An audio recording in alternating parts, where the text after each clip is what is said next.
Hey YouTube, Rob again, back bringing you a brand new video. Today I'm doing my end of November sort of DVD Blu-ray update. I just got Blu-rays to show you today. Just sort of films that I sort of bought recently and sort of got around to watching. So I'll get into it. This is a film I actually sort of included in my last update, but I sort of edited it out because I didn't do a particularly good job of explaining the movie very well, so I sort of edited that part out. So I won't go too much into it because it's a bit hard to explain. Because I try to explain the storylines of some of these movies, and it's just I'm not very good at it sometimes. Anyway, so this is a film I've heard lots of great things about, and I wanted to sort of give it a watch and see what it was about. It's called There Will Be Blood with Daniel Day-Lewis. I heard his performance was supposed to be really good and a really good movie, so I decided to check it out. Essentially, I might try to explain the story a little bit. Essentially, sort of about Daniel Day-Lewis here, and he's sort of an oil man. He sort of goes around and he's a bit of a con artist, perhaps. Because he sort of goes around and sort of finds out where oil is and sort of tries to convince people, con people, I suppose, into sort of selling their land cheap, so he can sort of drill for the oil and obviously make a fortune. And he comes across as he has a son, very sort of young boy, and he tries to sort of come across as it's kind of like a family business type thing, and he's a nice guy type thing, and he's sort of it's a family business, and this is what we do, and we're not trying to con you out of anything.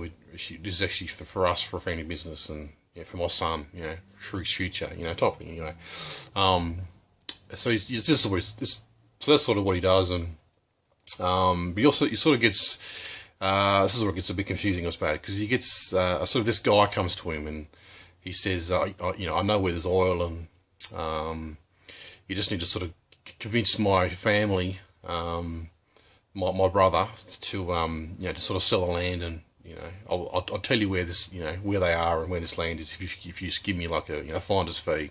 So he sort of does, okay, this sounds interesting. So he does sort of go to sort of check it out, and he sort of meets the brother, and there's sort of two characters, but sort of played by the same actor. The two brothers, which just get a bit confusing, because you think in some ways maybe that might be the same character, but he's actually two different characters. But the point is, though, it doesn't sort of end up being a very good idea to sort of go to this town and try and convince the local people. There's a few sort of accidents and a few deaths, and the film itself I think it's sort of set over a few years, and sort of about sort of the Daniel Day-Lewis character and how he sort of, in some ways he goes a little bit he gets too obsessed with it, and just about sort of what happens to him and some of the characters around him. It's a film I don't know if I liked it or not, to be honest. It's a very sort of well-made movie, and it was a sort of entertaining watch, and I just sort of found it a little confusing, perhaps, especially with the two brothers sort of played by the same actor, and the end to it I thought was, I didn't quite understand that. I don't think what happened sort of there. But anyway, so that's I won't go too much, or otherwise I'll ramble too much. There Will Be Blood. Not too bad, I thought. Might need to perhaps watch it again. Got an animated film by the makers of Despicable Me. It's called the Lorax. The Lorax. The Lorax? How do you say it? Yeah, the Lorax. Probably not pronouncing it right, but anyway. Sort of CGI animated film, I think from last year, or the year before. Based on the book by Dr. Seuss. I've never sort of read the book. But I didn't think it wasn't all that great, to be honest. This movie. It's actually sort of about this young boy, what's his name, Ted.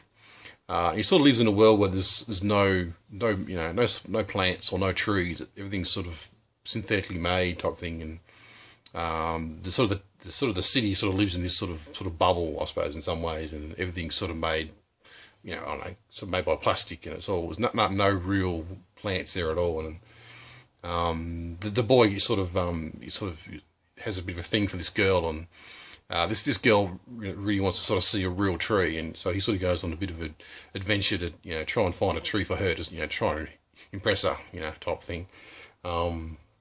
So So he sort of meets the Lorax, and he sort of discovers what the story behind all this was and why there's no trees, and sort of who was to blame for it. I mean, it wasn't too bad. It was a nice sort of art style to it and everything, but I just didn't think the storyline was all that interesting, and just a bit of a dull film, I thought. So that's the Lorax. Next film is a sort of a film that sort of got mixed reviews, and definitely sort of the premise sort of sounded rather exciting though. I sort of wanted to check it out and see what it was like. I think I got this from the JB Hi-Fi were had a big sort of sale recently, and so this is sort of one of the ones that I sort of picked up because it was really cheap and was something I'd sort of wanted to sort of check out. Oz the Great and Powerful, which comes in this sort of really nice sort of box set type edition, I suppose, sort of nice set cover, and that's just the normal sort of movie in there, just sort of slips out. A film that I thought had some really sort of really great visuals to it, and I just thought the storyline was just pretty terrible.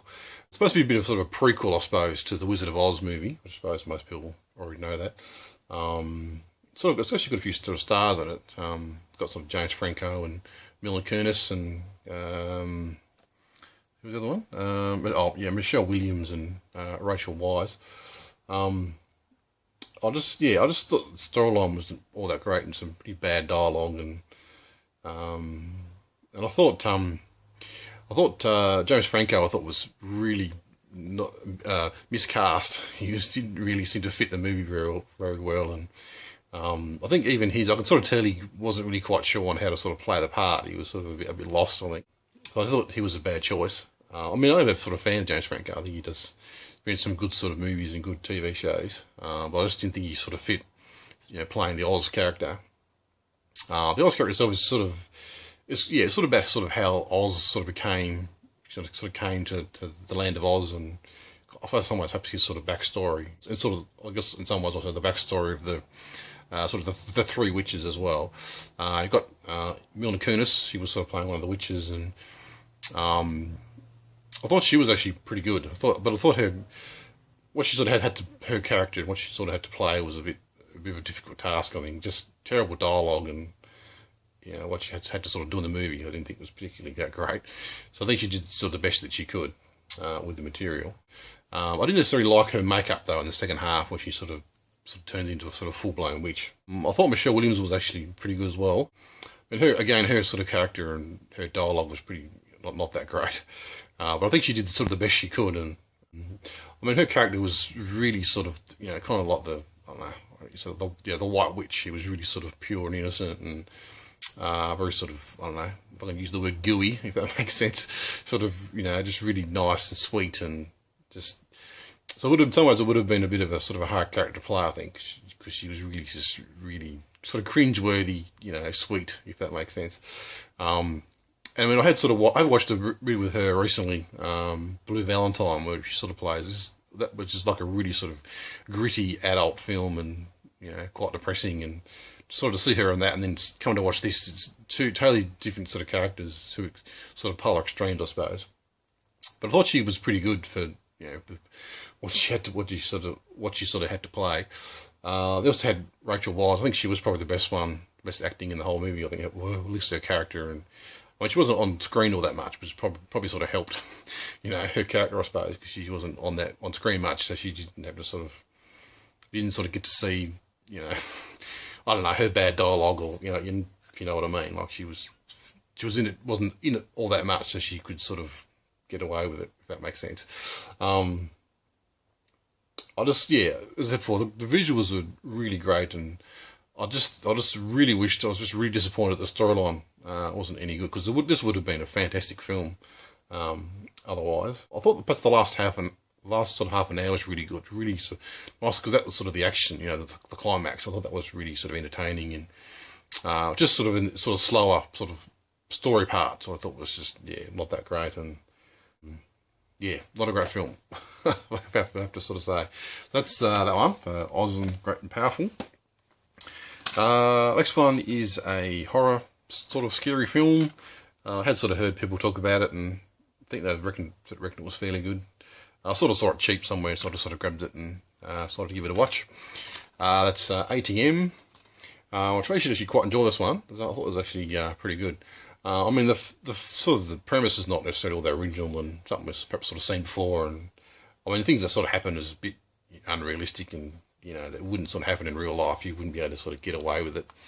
Essentially, it's sort of about these. I think there's sort of three main characters, I suppose, and sort of this the guy and the female. They sort of work together. I think it's like an office somewhere, and it's the Christmas party, and they do sort of like each other, but they've never actually sort of talked about it, and they sort of this is the first night that they sort of come to each other and say, well, I like you, and I like you too, type thing. They sort of both realise that they do actually like each other.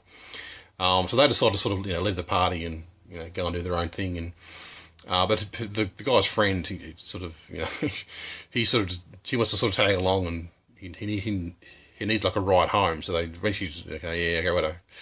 I'm driving you home, and then the guy says, well, I'm driving you home, but I'm trying to be with this girl type thing. So he just convinces him to sort of stop off at this A.T.M, one of those sort of ones that are sort of just a box sort of in the middle of nowhere sort of thing, and you sort of get locked in, and or sort of in a box sort of thing, so you can sort of 24-hour type thing. So they sort of go into this box, and when they sort of go to sort of come out, they sort of see this sort of strange guy sort of out there, creepy sort of guy in this sort of hood, and he looks a bit scary, so they're not really quite sure what he's up to. And they're sort of seeing this someone sort of comes up to the booth, and this guy, he sort of kills them, and so he sort of think, well, shit, we better stay in here and try and find a way to escape. Well, I thought it was actually pretty good, good sort of story to it, and quite entertaining. It reminded me a lot of was it the Phone Booth movie, and a few other sort of movies, I suppose, as well. But yeah, I thought it was actually pretty good. I mean, it was a few plot holes here and there, and not very realistic, as I sort of said before, but it was fun, sort of entertaining watch. I did actually quite enjoy it. So that's A.T.M. Another sort of scary movie, which does sort of get mixed reviews. Some people reckon it was one of the best films of that year, and other people reckon it was just plain shit. So definitely extremes, for sort of points of view on it. It was, I mean, I had sort of heard that, and I thought, well, I wanted to sort of check it out, because it did sort of interest me that, sort of the radical sort of views on the film, either love it or hate it, type thing. It's Cabin in the Woods. So it's a film that, it's one of those films you probably can't talk about storyline too much, because that sort of spoils it, and you sort of got to watch the film without sort of knowing anything about it, without sort of watching the trailer, and just sort of going into it, sort of fresh. It's the only way you can really sort of, it's the best way to sort of view the film, I think. So I won't sort of go into storyline too much, but I'll just sort of say perhaps more, sort of basic thoughts of it. I just sort of felt that, I mean, I was sort of watching it and sort of realising what it was all about, and what the purpose of the film was, and what the characters' motivations were in the film. I just sort of felt it was some great visuals to it, and a great sort of premise. I did actually quite the idea of the premise to it, and some nice kills in it, and nice art style to it as well. But I just sort of felt that the storyline and the motivation and the way they went about it was just too complex for it than what it needed to be. I mean, I understood what they were trying to achieve, the characters, but they just went about it in this really sort of convoluted, complex way, and which I guess is entertaining for us as a viewer. But in terms of getting what they wanted done, it was just, they could have done it in such more of an easier way, and didn't need to sort of make it overly complex, which I just thought was just, what was the point of that, But I mean, it was, sort of entertaining, I suppose, and interesting to a sort of point, and but I just was really sort of disappointed with, it didn't sort of, what was the point of all that? I mean, it was just purely, I don't know, popcorn maybe, you know what I mean? Like a popcorn movie, just to make it entertaining without any real sort of, I don't know. But it's for people love it. I suppose I can maybe sort of see maybe. Some people have said it was original sort of storyline to it, but I didn't think it was all that original. I mean, I've sort of seen, it's sort of one of those films that sort of, I guess in some way sort of pokes fun at some of the sort of the horror genre and sort of the cliches in sort of horror movies, I guess. So there's sort of, a lot of sort of, I guess in some ways reminds me a lot of other films like, The Evil Dead, and the other one, also the 13 Ghosts, which is, I think was very sort of similar to this in some ways. But But yeah, I mean, I wasn't necessarily hated it, I suppose, but I just didn't think wasn't amazing, or it wasn't as, groundbreaking as, I guess in some ways some people sort of, the way I was sort of led to believe in some ways, I guess. So that's Cabin in the Woods. Not bad, but it was, not as great as I thought it was going to be, or supposedly great as it was supposed to be. Another sort of horror, scary type one, which I thought was pretty awful. Effie Hopkins, which I sort of bought, I think from JB Hi-Fi. It was really cheap, so I just picked it up. I think the full title's Effie Hopkins and the Cannibal Killers, I think, or something like that. Yeah, something like that. I might put it up in the bottom there. I don't know what the full title is. So she's, actually I might read the back of it, because that probably is going to explain it a bit better. Got Effie Hopkins, she's obviously the main character. She's like, an animal lover, slacker, stoner, wannabe detective, living in a sleepy hunting village. Haunted by the death of her mother, Elfie seeks solace from the old school detective movies, like the Maltese Falcon, Chinatown. So she sort of entertains herself by sort of investigating the locals in this sort of small town, and sort of annoying people, I suppose. And of course, it's a bit of a, in some ways, a bit of a Twilight type storyline to it, where there's sort of this strange sort of family moves into the town, and they sort of too good to be true type thing, and they're sort of supposedly like travel agents, and they sort of organise for people to go into holidays to different countries, and so some of the sort of townspeople decide, that's a good idea to go on a holiday, and they seem rather excited about it. But they go on holiday, and then they don't sort of seem to come back again, which we sort of find out obviously the cannibals, the family sort of eating the townspeople. They're sort of supposedly on holiday, but they're actually being killed and eaten, I suppose. So Effie's a bit suspicious about this, and she sort of investigates, and with her sort of male friend, and he's sort of madly in love with her, but she doesn't really respond to that.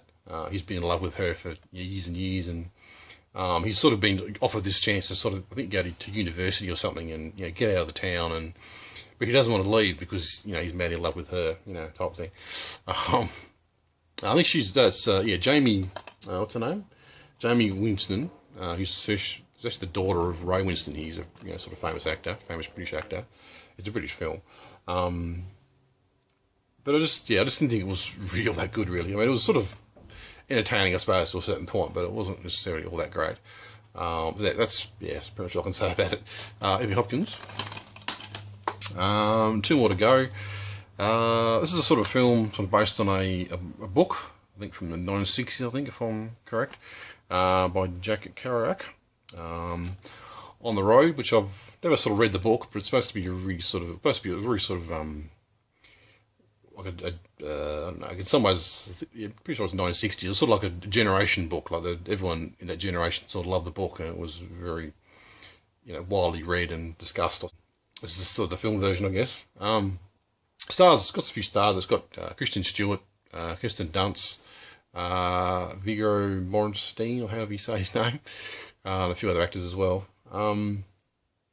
It's just, it's very sort of 1960s, sort of a teen film, I suppose. It's sort of what the teenagers were like in the 1960s, and sort of like, I think it's sort of 3 main guys, or sort of 2 main guys, I suppose, and they're just sort of about, sort of them over a period of a few years, and how they decide to sort of get away from their sort of small town and sort of go on the road and have a bit of adventure. And one of the sort of main guys, he's sort of married, but he does sort of have a few sort of women sort of on the go at the same time.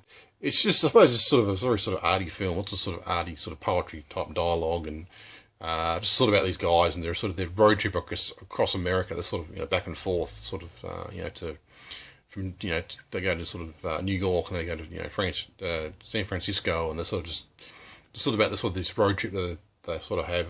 They sort of go back and forth. Though I thought it was more of a, when I sort of heard about the premise, I thought it was more of them just sort of driving from one side of the country of America to the other side, sort of thing. But it's more of a sort of lots of road trips, because they sort of do sort of crisscross sort of thing and go back and forth. I thought it was alright. I don't know, I didn't necessarily like the sort of the poetry sort of, arty sort of dialogue to it. And I mean, I've never sort of read the book, but I think it was perhaps a bit lost, I suppose. It didn't sort of seem to be that interesting sort of thing. Just a lot of sort of, a bit of sort of sex and nudity and just, sort of smoking drugs and just, sort of, I guess in some ways sort of free sort of lifestyle, I guess, in some ways. I thought the acting was all pretty good. I thought Kristen Stewart was pretty good. People seem to have a go at her acting all the time, don't they? But I thought she was pretty good. I mean, she wasn't in the film all that much, and she didn't sort of say a hell of a lot. But I thought her character was pretty good, and she was, quite believable. Yeah, I mean, I thought it was all right. I just didn't think it was. I think the book obviously is going to be a lot better. I probably should read the book one day and sort of find out what all the fuss is about, because it was a pretty sort of popular and sort of well talked about book at the time. So, which is, I think they've been trying to make this movie, I think, for a long time. I think since the 1990s. I think sort of a lot of people. Johnny Depp was on board at one point, and a few other people as well.